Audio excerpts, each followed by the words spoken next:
World War II photos showing soldiers dressed in drag were banned to not damage their image. Hilarious images have revealed one of the lighter-hearted moments of World War II as British soldiers man anti-aircraft guns in full panto-drag, which the wartime government banned so they did not damage the image of the butch British soldier. The amusing pictures capture the home defense troops in drag when their Christmas charity performance was interrupted by a coastal alert near Gravesend, Kent, forcing them to wear the dresses with compulsory helmets on the field. Other funny photographs show the men applying makeup to each other, running up steps as their dresses blow in the wind and show off their undergarments on stage in 1940.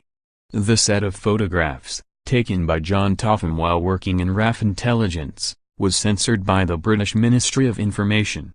Pantomime was popular in the army as a way to relieve stress by letting the soldiers enjoy themselves on their downtime. British prisoners of war were even said to cross-dress to perform in pantomimes to keep up morale in Nazi camps. The pantomime productions were a huge success, proving popular with prisoners and guards alike. Actors rehearsed 6 hours a day for months to master their roles, as being chosen to perform was considered a big responsibility. Other wartime cross-dressing includes a key British intelligence figure in the Middle East who was once detained in Madrid after being seen in a main street dressed, down a brassiere, as a woman. MI6 agent Lieutenant Colonel Dudley Clark had stopped off in the Spanish capital on his way to Egypt, where he was to pass on key information.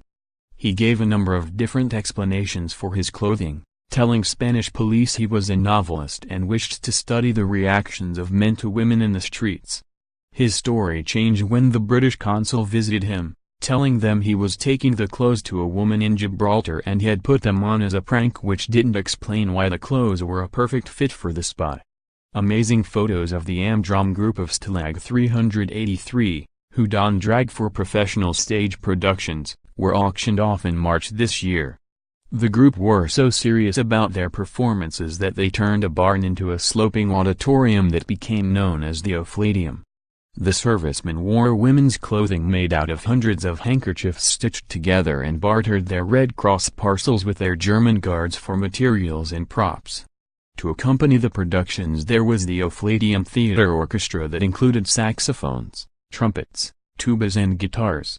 One effeminate pal called Don Pinky Smith was so convincing he became something of a pin-up in the camp.